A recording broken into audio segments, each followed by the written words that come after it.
beberapa pertanyaan telah menimbulkan lebih banyak kecemasan, kebingungan, dan informasi yang salah di dunia pemasaran konten dan SEO selama beberapa tahun terakhir daripada pertanyaan ini, yaitu apakah artikel yang dihasilkan AI benar-benar mendapat peringkat di pencarian Google.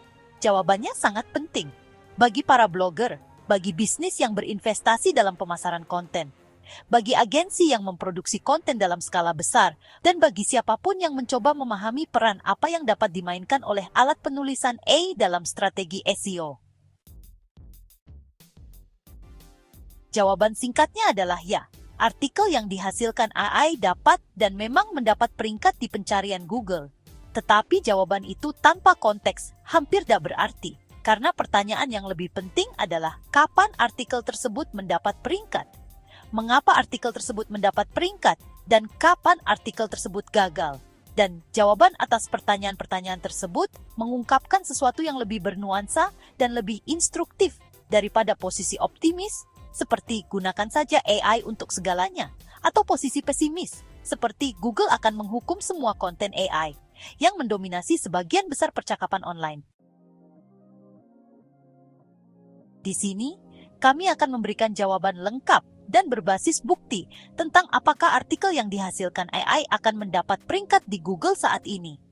Panduan ini mengacu pada panduan resmi Google sendiri, hasil eksperimen terkontrol selama 15 bulan yang melacak 2.000 artikel yang dihasilkan AI di 20 domain, analisis dari SEMrush yang mencakup 2.000 posting blog, dan pengalaman praktis yang didokumentasikan di berbagai kampanye SEO.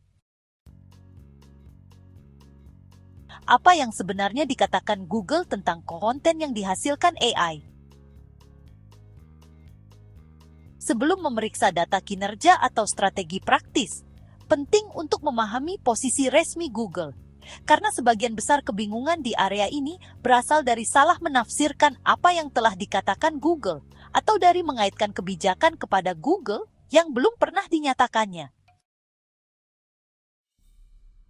Panduan resmi Google tentang konten yang dihasilkan AI, terutama berasal dari postingan blog Februari 2023 yang diterbitkan di Google Search Central, yang telah diperkuat dan disempurnakan oleh pembaruan selanjutnya pada Quality Rater Guideline dan kebijakan spam.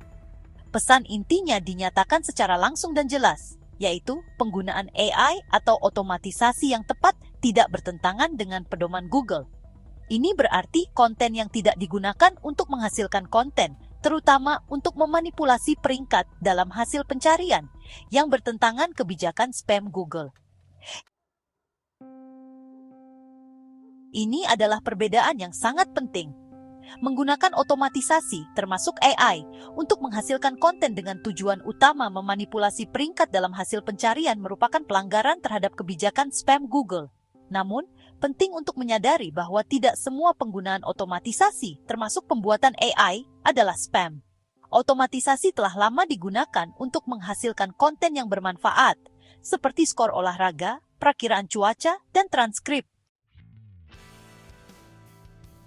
Pertanyaan yang dievaluasi Google bukanlah apakah AI yang menghasilkan konten tersebut. Sistem peringkat Google bertujuan untuk memberi penghargaan pada konten asli dan berkualitas tinggi yang menunjukkan kualitas EAT, expertise, experience, authoritativeness, and trustworthiness. Fokus pada kualitas konten daripada bagaimana konten diproduksi adalah panduan yang berguna. Analogi Google sendiri sangat mencerahkan. Sekitar 10 tahun yang lalu, ada kekhawatiran yang dapat dimengerti tentang peningkatan konten yang diproduksi secara massal, namun dihasilkan oleh manusia. Tidak ada yang akan menganggap masuk akal untuk menyatakan larangan terhadap semua konten yang dihasilkan manusia sebagai tanggapan. Sebaliknya, lebih masuk akal untuk meningkatkan sistem untuk memberi penghargaan pada konten berkualitas. Logika yang sama berlaku untuk AI, asal-usul konten bukanlah pertanyaan yang relevan. Kualitas, kebermanfaatan, dan kepercayaanlah yang menjadi pertanyaan.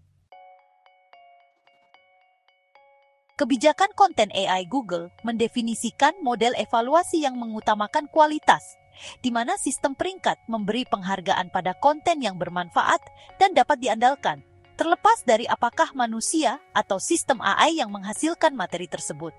Dan pada Januari 2025, pembaruan Quality Rater Guidelines menambahkan klarifikasi khusus tentang mode kegagalan yang harus dihindari, yaitu penilai kualitas menerima instruksi untuk memberikan peringkat kualitas terendah ketika sebagian besar konten utama di halaman terdiri dari materi yang dihasilkan AI dengan sedikit usaha, sedikit orisinalitas, atau sedikit nilai tambah bagi pengguna.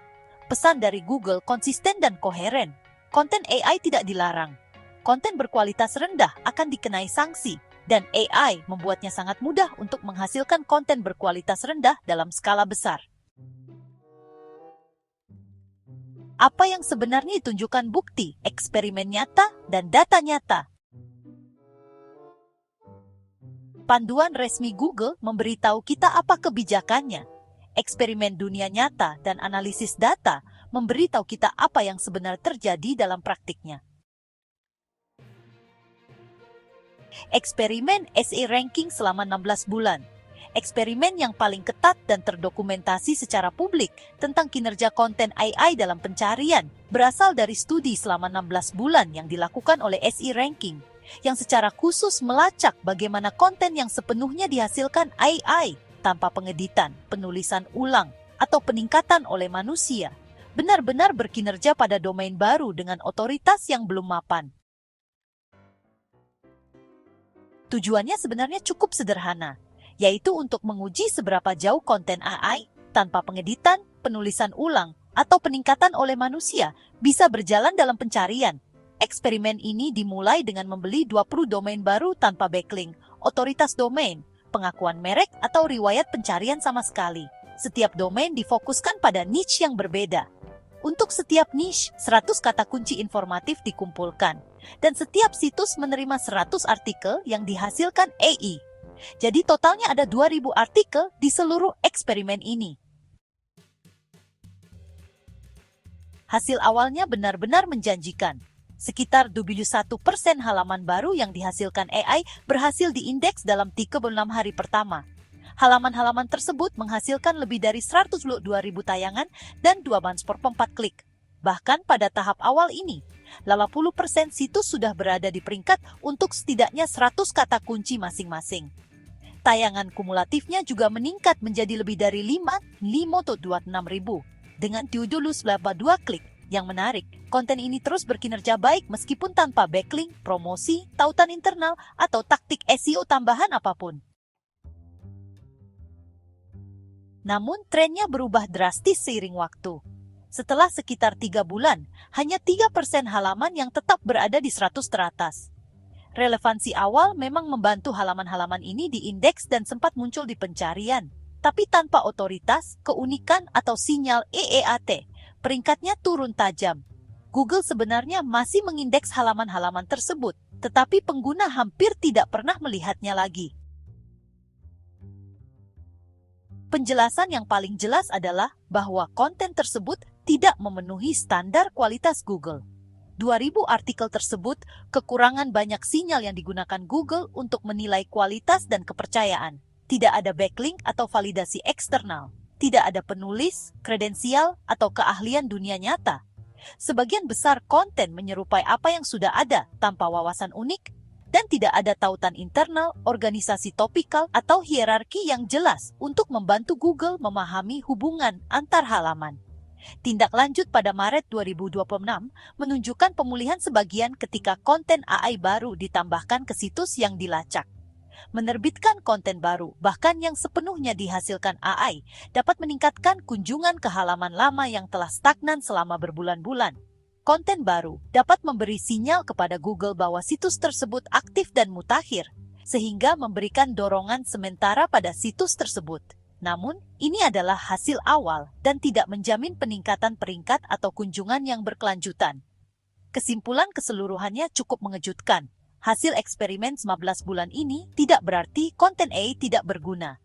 Hasil ini menunjukkan bahwa AI saja tidak cukup untuk mendorong dampak yang berkelanjutan. Kunjungan dan tayangan awal mungkin terlihat menjanjikan, tetapi tanpa strategi SEO yang jelas dan bimbingan manusia, keuntungan tersebut kemungkinan akan memudar dalam beberapa bulan. Analisis SEMrush, Bab 2 di postingan blog. analisis terpisah dari SEMrush, yang mencakup kumpulan data postingan blog yang ekstensif, memberikan data pelengkap dalam skala yang jauh lebih besar.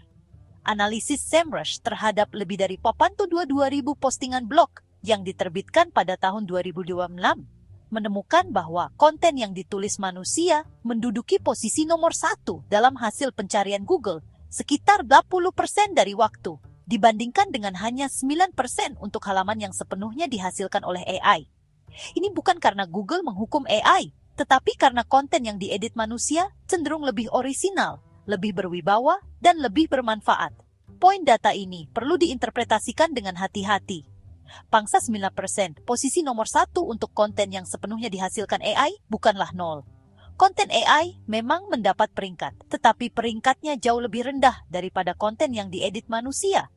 Dan kesenjangan tersebut bukan terutama disebabkan oleh deteksi Google terhadap asal AI, melainkan disebabkan oleh perbedaan kualitas sistematis yang cenderung ada antara output AI yang tidak diedit dan konten yang telah ditinjau, disempurnakan, dan diperkaya oleh keahlian manusia. Studi kasus dunia nyata, kapan konten AI berperingkat dan kapan gagal. Di luar eksperimen dan analisis agregat, komunitas SEO telah mendokumentasikan banyak kasus individual yang menjelaskan kondisi di mana konten AI berhasil dan gagal dalam pencarian. Beberapa praktisi SEO telah melaporkan konten yang dihasilkan AI berada di peringkat 10 teratas, dengan mencatat bahwa kuncinya adalah menggunakan teknologi AI dengan cara yang benar. Ketika konten dibangun kembali, dengan mempertimbangkan pemrosesan bahasa alami, dan ditingkatkan dengan keahlian manusia, kinerjanya jauh lebih baik daripada ketika dipublikasikan sebagai output AI mentah. Salah satu contoh yang didokumentasikan menunjukkan artikel yang dibantu AI tentang 7 perusahaan SEO terbaik di India pada tahun 2026 berhasil berada di halaman pertama Google di posisi teratas. Contoh ini menunjukkan bahwa Google terutama mengevaluasi kualitas, relevansi, dan kegunaan konten daripada berfokus pada apakah konten tersebut dibuat oleh manusia atau dihasilkan menggunakan kecerdasan buatan. Pola yang muncul dari kasus-kasus ini konsisten, yaitu konten AI yang melalui tinjauan editorial manusia yang sesungguhnya untuk akurasi, wawasan orisinal, relevansi audiens, dan verifikasi faktual, memiliki kinerja yang sebanding dengan konten yang ditulis manusia dengan kualitas yang setara. Konten AI yang dipublikasikan apa adanya, tanpa investasi editorial, memiliki kinerja buruk dan menurun seiring waktu. Mengapa konten AI murni gagal seiring waktu? Eksperimen SEA ranking menunjukkan pola yang telah diamati oleh banyak pemasar konten secara independen. Konten yang sepenuhnya dihasilkan AI seringkali mencapai peringkat tayangan awal, kemudian menurun. Memahami mengapa penurunan ini terjadi menjelaskan apa yang hilang dari konten yang hanya menggunakan AI. Beberapa halaman memang mendapatkan tayangan awal atau bahkan peringkat untuk waktu singkat, kemudian perlahan turun ketika Google mengevaluasi kembali sinyal kualitas. Ini bukan hukuman instan, lebih seperti proses penyaringan lambat yang terjadi secara diam-diam di latar belakang.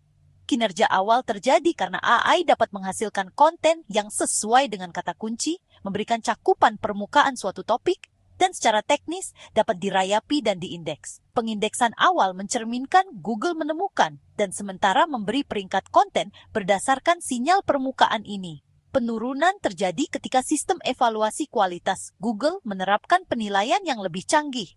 Banyak artikel yang dihasilkan AI hanya menulis ulang informasi yang sudah ada secara online, tanpa menambahkan pengalaman nyata atau wawasan baru. Seiring waktu, Google dapat mengenali pola itu, dan halaman-halaman tersebut seringkali turun peringkatnya. Mode kegagalan bersifat struktural. Model AI menghasilkan teks dengan memprediksi token berikutnya yang mungkin berdasarkan pola dalam data pelatihan. Outputnya, berdasarkan konstruksinya, cenderung ke arah yang secara statistik mungkin cara paling rata-rata dan paling umum untuk membahas suatu topik. Ini menghasilkan konten yang secara teknis akurat, tetapi pada dasarnya tidak luar biasa. Sintesis dari apa yang telah dikatakan orang lain, disajikan dengan cara yang tidak menambahkan hal baru. Itulah tepatnya konten yang dirancang untuk diprioritaskan lebih rendah oleh sistem konten bermanfaat Google.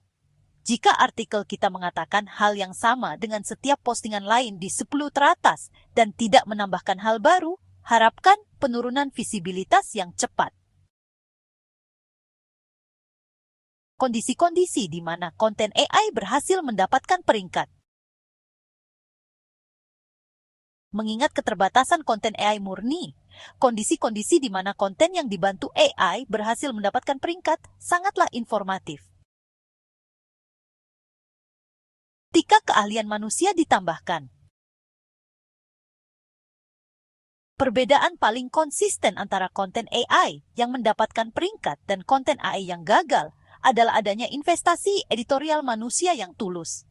Pendekatan hibrida yang menggunakan AI untuk efisiensi ditambah keahlian manusia untuk kualitas saat ini merupakan model yang paling efektif untuk mendapatkan peringkat. Investasi manusia memiliki arti yang berbeda tergantung pada jenis dan topik konten.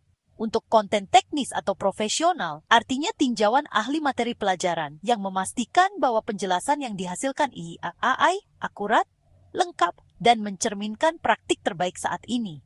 Untuk konten berbasis pengalaman menambahkan wawasan orang pertama, contoh dari situasi nyata, dan nuansa yang hanya berasal dari pengalaman langsung dalam menjelajahi wilayah yang dijelaskan dalam konten tersebut.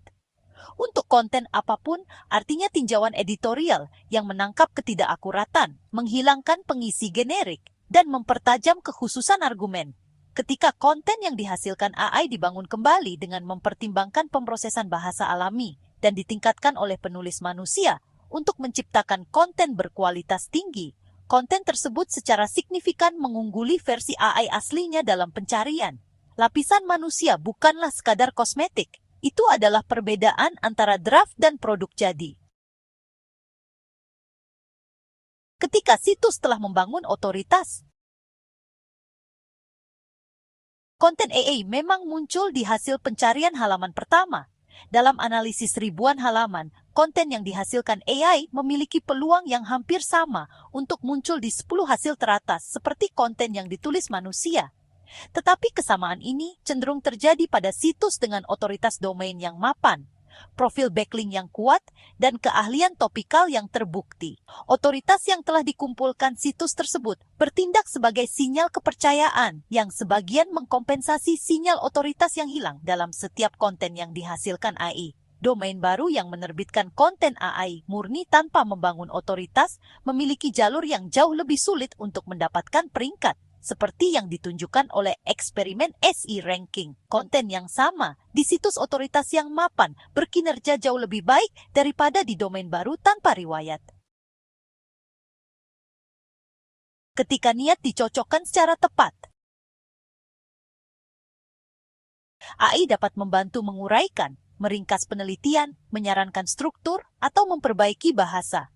Tetapi halaman akhir tetap membutuhkan penilaian orisinal, fakta yang terverifikasi, pengetahuan langsung jika relevan, dan alasan yang jelas untuk keberadaannya.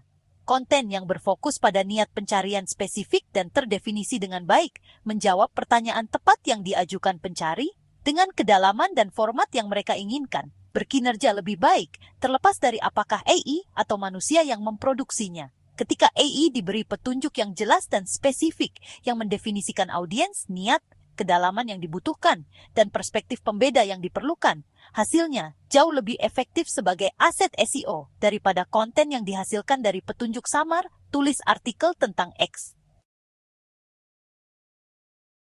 Ketika konten diperbarui secara teratur, mempublikasikan konten baru, bahkan yang sepenuhnya dihasilkan AI, dapat meningkatkan lalu lintas ke halaman lama yang telah stagnan selama berbulan-bulan. Konten baru dapat memberi sinyal kepada Google bahwa situs tersebut aktif dan mutakhir. Pemeliharaan konten, memperbarui statistik, menambahkan contoh baru, menyegarkan informasi yang sudah usang, sangat berharga untuk strategi konten apapun. Alat AI dapat sangat membantu dalam proses ini, membantu mengidentifikasi apa yang perlu diperbarui dan menyusun bagian-bagian diperbarui secara efisien. Lapisan peninjauan manusia tetap diperlukan untuk memastikan keakuratan, tetapi AI sebagai alat untuk pemeliharaan konten merupakan penggunaan yang sah dan efektif. Panduan khusus Google, apa yang harus dilakukan dan apa yang harus dihindari, saya. Panduan Google sendiri berisi arahan praktis bagi pembuat konten yang menggunakan AI dan layak untuk diperiksa secara langsung. Jika kita melihat AI sebagai cara penting untuk membantu kita menghasilkan konten yang bermanfaat dan orisinal, mungkin bermanfaat untuk mempertimbangkannya. Jika kita melihat AI sebagai cara mudah dan murah untuk memanipulasi peringkat mesin pencari, maka tidak. Ya, kerangka berpikir dari Google ini adalah ekspresi paling langsung tentang bagaimana konten AI harus dipikirkan, yaitu alat untuk menghasilkan konten yang lebih baik secara lebih efisien, bukan jalan pintas untuk memanipulasi peringkat tanpa memberikan nilai. Mengenai kepenulisan, Google menyarankan Anda harus mempertimbangkan untuk mencantumkan nama penulis yang akurat ketika pembaca secara wajar mengharapkannya. Memberikan nama penulis kepada AI mungkin bukan cara terbaik untuk mengikuti rekomendasi agar pembaca memahami kapan AI menjadi bagian dari proses pembuatan konten. Mengenai pengungkapan AI atau otomatisasi berguna untuk konten di mana seseorang mungkin berpikir, bagaimana ini dibuat? Pertimbangkan untuk menambahkan ini ketika hal itu secara wajar diharapkan. Mengenai standar inti, posisi Google sangat lugas. Permasalahannya bukan apakah konten dibuat dengan AI, tetapi apakah konten tersebut bermanfaat dan apakah melanggar kebijakan spam. Implikasi praktis dari pedoman ini jelas. Pembuatan konten yang dibantu AI secara transparan, yang menghasilkan konten benar-benar bermanfaat, orisinal, dan berkualitas tinggi sepenuhnya sesuai dengan pedoman Google dan dapat menghasilkan kinerja pencarian yang kuat. Produksi massal konten AI yang dapat dipertukarkan dan dirancang, terutama untuk menangkap lalu lintas pencarian, adalah perilaku spesifik yang dirancang untuk dideteksi dan diprioritaskan rendah oleh sistem Google. Jadi, apakah artikel yang dihasilkan AI mendapat peringkat di pencarian Google? Ya, dalam kondisi yang tepat, dengan pendekatan yang tepat, di situs dengan otoritas dan kredibilitas topik yang sesuai. Tidak, jika diperlakukan sebagai mekanisme produksi massal untuk menghasilkan lalu lintas pencarian tanpa menambahkan nilai nyata. Konten yang dihasilkan AI yang selaras dengan maksud pengguna dan harapan kualitas berkinerja sama seperti konten buatan manusia dalam peringkat pencarian. Penekanannya adalah pada selaras dengan maksud pengguna dan harapan kualitas, standar yang secara andal gagal dipenuhi oleh output AI murni tanpa investasi editorial manusia dalam skala besar. Google tidak menghukum konten berdasarkan cara pembuatannya. Google menghukum konten yang gagal menyelesaikan pertanyaan pengguna atau memberikan nilai